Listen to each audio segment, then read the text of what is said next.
untuk masyarakat yang ingin masuk ke Saranjana. Tolong berhati-hati karena banyak dimensi yang tidak satu dimensi saja. Ada yang baik dan tidak. Jadi jika ada manusia yang ingin masuk ke Saranjana, tolong dipikirkan lagi.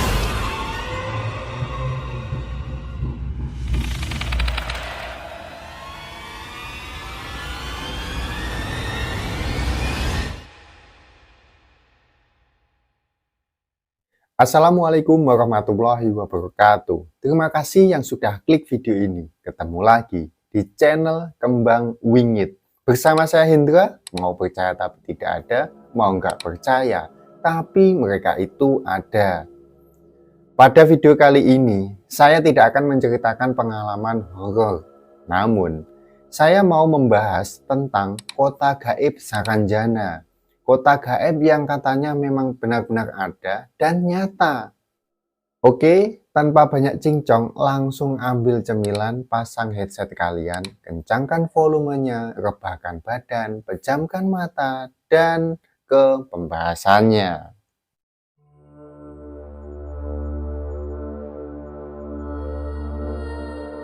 Yang pertama yaitu lokasi kota Saranjana. Ada 3 versi lokasi menurut beberapa sumber yang saya dapat, yaitu versi pertama ya. Konon katanya, kota Saranjana ini terletak di Kota Baru, Kalimantan Selatan. Kemudian versi kedua menyebutkan kota tersebut berada di Teluk Tamiang, Pulau Laut.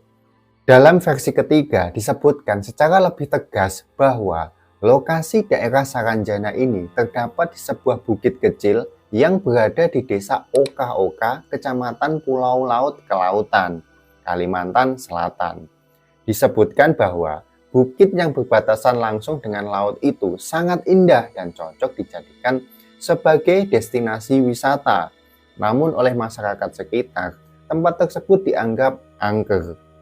Dari beberapa versi-versi tersebut, maka kita dapat menyimpulkan bahwa yang pastinya kota gaib Saranjana ini ada di sekitar Kalimantan Selatan ya. Tetapi untuk detail lokasinya masih belum bisa dipastikan. Kemarin ada yang nanya ini di kolom komentar, kota gaib Saranjana itu ada di atas pulau atau di atas laut sih? Nah, berdasarkan beberapa sumber tadi, kota gaib tersebut ada di sebuah bukit kecil desa Oka-Oka yang sama warga sana dianggap angker. Dan ada juga foto seorang dokter yang mengaku selfie di bukit wisata Mamake Kota Baru saat malam hari. Dan di situ terekam kota gaib Saranjana di atas laut. Nah, bisa disimpulkan ya, kalau kota Saranjana ini membentang di atas pulau laut sampai ke arah lautnya. Komen ya kalau kalian punya pendapat lain.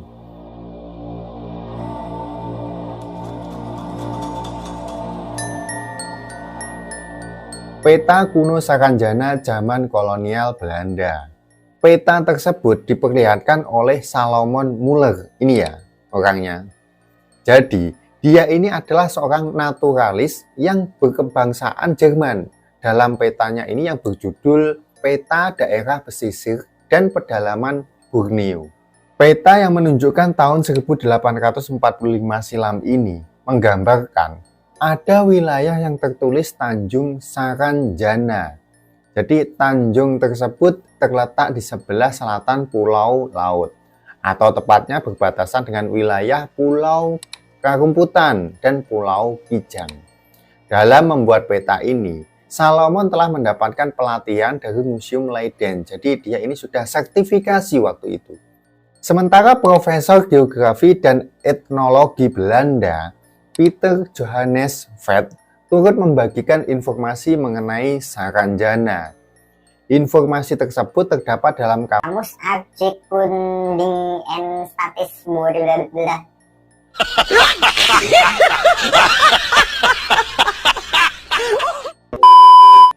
Susah kali ya bacanya, jadi baca sendiri aja di sini. Di kamus tersebut terdapat pada halaman 252 terbitan Amsterdam oleh PN van Kampen pada tahun 1869. Nah, Vet ini menuliskan bahwa Saranjana, Tanjung di sisi selatan Pulau Laut, yang merupakan pulau terletak di bagian tenggara Kalimantan. Nah, dua hal ini membuktikan bahwa kota Saranjana ini dulunya saat zaman penjajahan Belanda memang ada. Sesuai cerita saya yang ini ya. Jadi, konon sebenarnya dulu adalah desa manusia asli waktu zaman penjajahan. Nah, desa ini memiliki ulama besar dengan ilmu yang sangat tinggi. Beliau kemudian menutup pandangan semua orang. Namun, beliau meninggal saat Perang Banjar. Dan tentu saja desa tersebut masih tertutup dari pandangan manusia luar karena ulama ini wafat. Maka tak ada yang bisa mengembalikan atau membuka pandangan orang luar pada desa tersebut. Dan sampai sekarang, desa tersebut sudah semakin maju dan berubah menjadi kota modern yang kita sebut kota gaib Saranjana. Nah, kalau menurut kalian gimana? Apa benar kalau desa Saranjana itu dulunya memang pernah ada?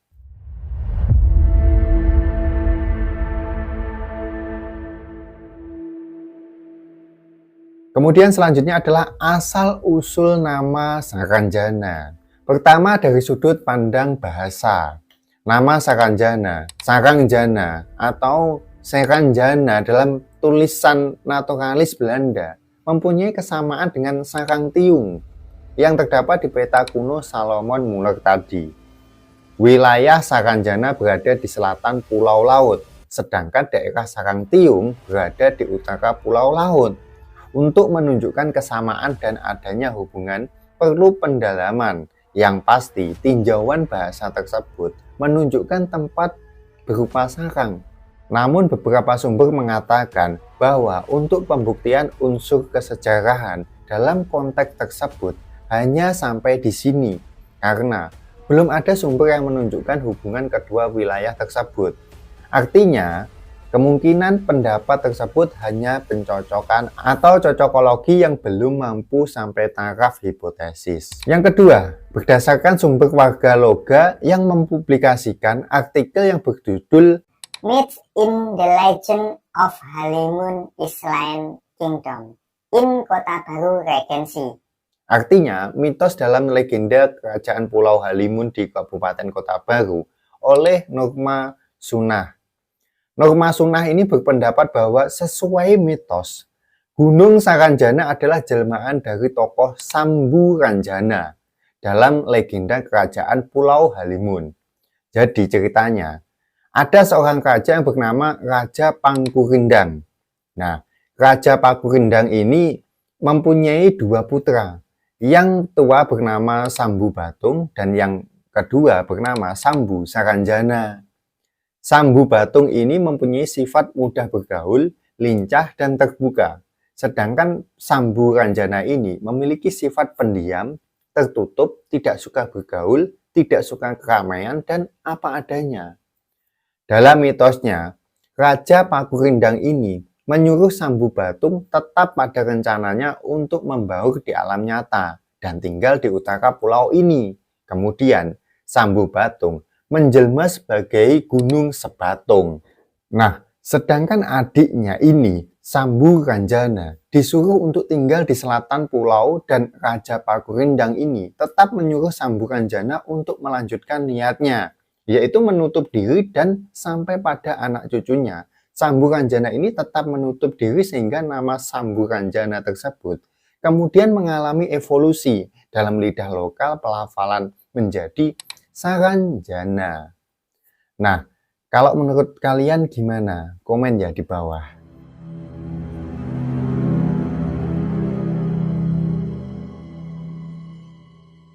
Cerita pengalaman masuk kota Saranjana. Jadi ada satu cerita ini. Cerita pengalaman ini dialami oleh muazin musola yang masuk dan menjadi imam di kota Saranjana. Setiap pagi, Abah Hamid ini menelusuri gelapnya hutan untuk pergi ke musola untuk menjadi muazin, mengumandangkan azan subuh. Sampai pada suatu hari, saat dalam perjalanan pulang, usai menjalankan sholat subuh, Abah Hamid ini bertemu seseorang berjubah. Pria berjubah itu kagum dengan keistiqomahannya Abah Hamid dalam mengumandangkan azan. Azan subuh itu dilakukan Abah Hamid setiap hari di musola di desanya. Kemudian, pria berjubah itu menawarkan Abah Hamid untuk menjadi muazin di masjid milik pria berjubah tersebut.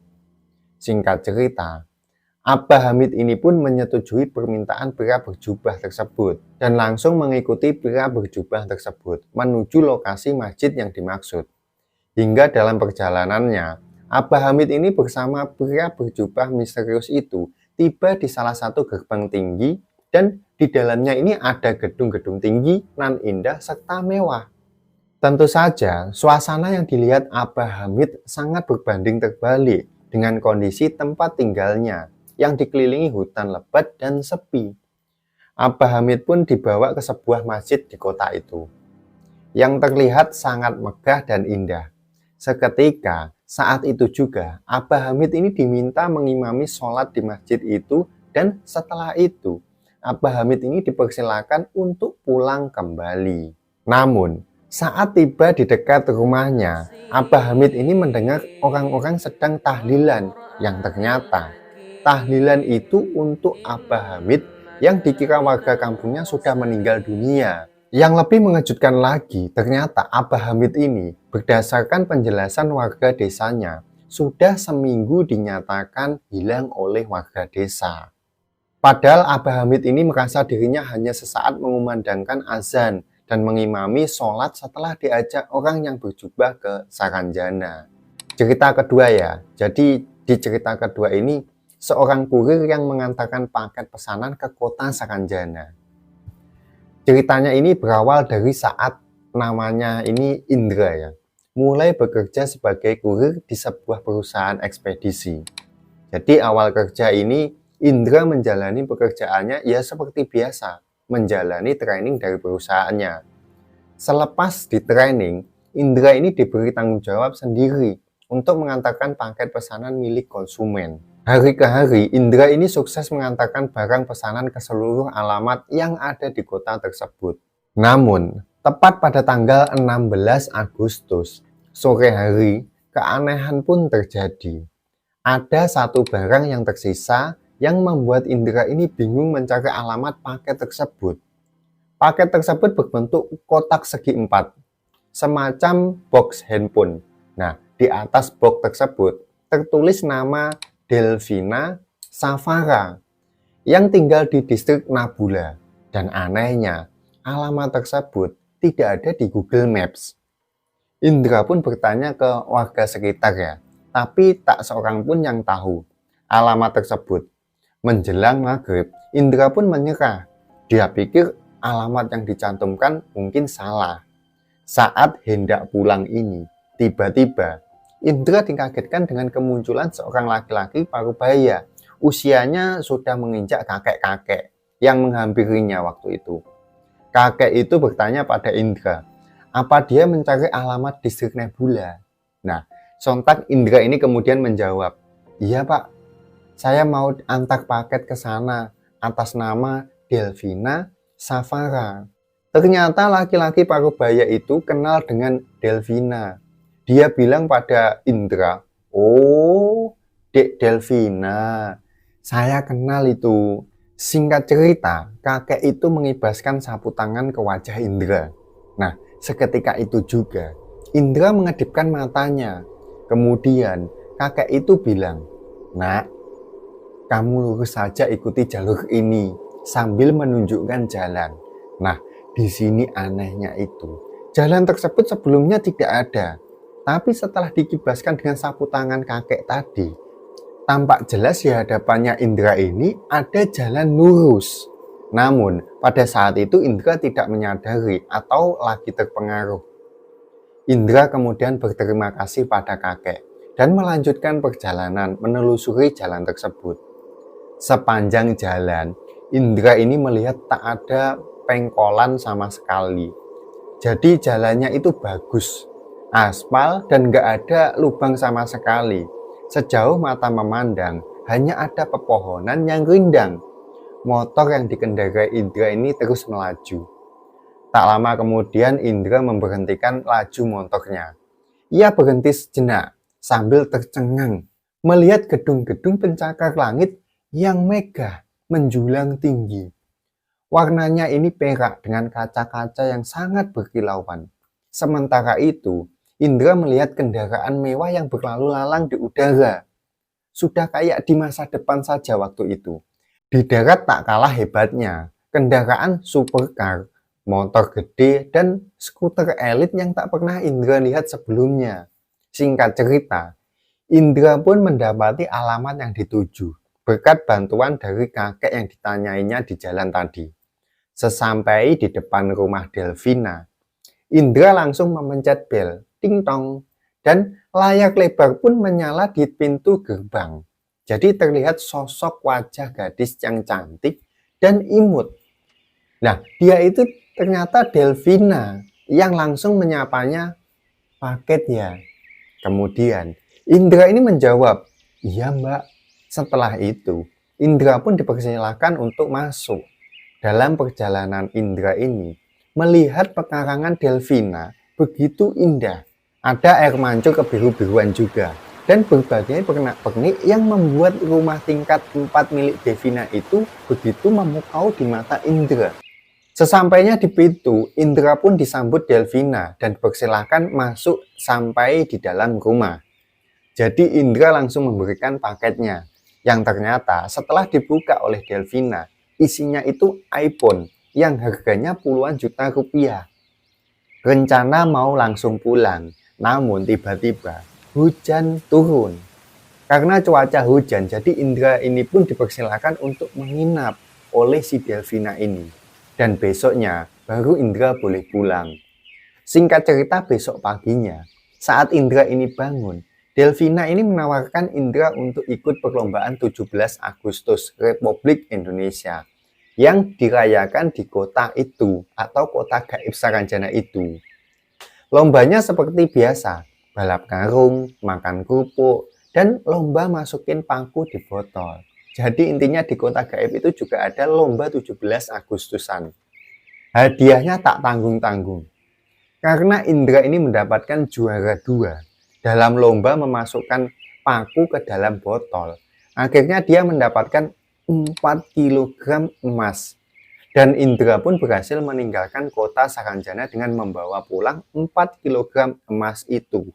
Tentu saja Indra ini girang tidak kebayang. Dia ini di kosan membawa emas 4 kilo. Namun hal itu tak membuat Indra putus bekerja. Ia tetap melanjutkan pekerjaannya seperti biasa. Dan emasnya ini disimpan di rumah kosnya di dalam lemari. Nah, namun di sini cerita keluarnya dari kota tersebut tidak diceritakan secara detail. Nah, dari dua cerita di atas, apa kalian percaya kalau kota Saranjana itu ada? Komen di bawah ya.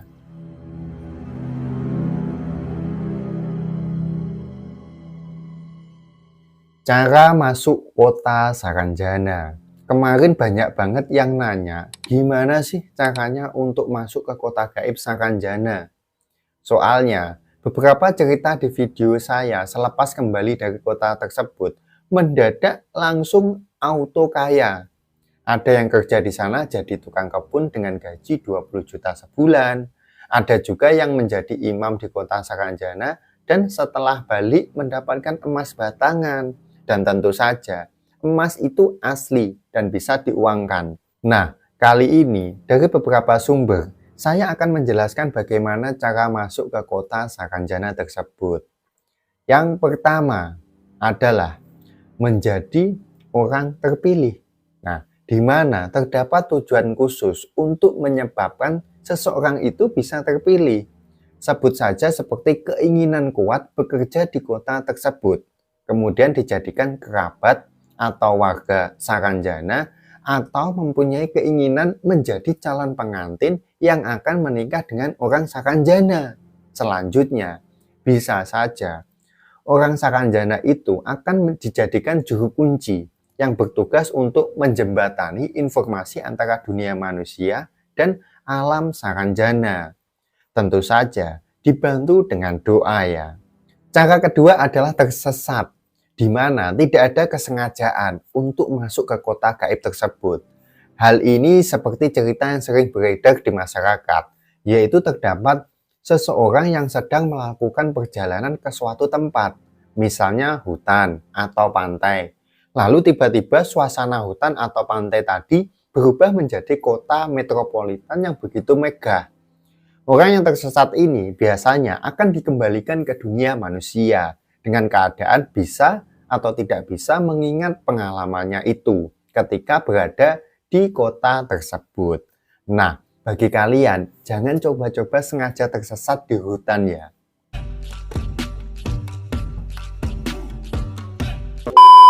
Yang terakhir atau cara yang ketiga, memiliki potensi yang lebih tinggi kalau ini, untuk bisa masuk ke kota Saranjana. Dalam hal ini, seseorang bisa masuk ke Saranjana melalui juru kunci, tetapi hal tersebut tidak serta-merta dilakukan lantaran harus mendapatkan izin dari pihak Saranjana juga. Apabila diizinkan, maka orang tersebut akan bisa memasuki kota Saranjana itu. Berdasarkan informasi dari juru kunci, terdapat 2 pintu masuk ke Saranjana, yaitu gua kecil dan tebing yang terletak di Gunung Saranjana. Nah, gimana menurut kalian yang ingin masuk ke kota Saranjana? Apakah kalian masih mau ke sana? Nanti takutnya kalian bisa masuk tapi nggak bisa keluar.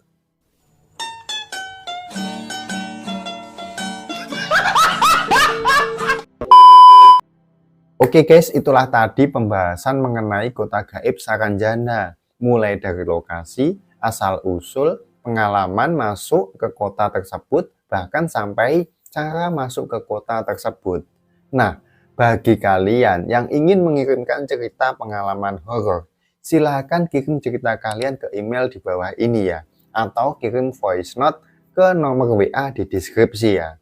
Nanti saya akan bawakan di sesi cerita kalian. Cukup sekian video kali ini, saya Hendra undur diri, ketemu lagi di video selanjutnya, dan bye.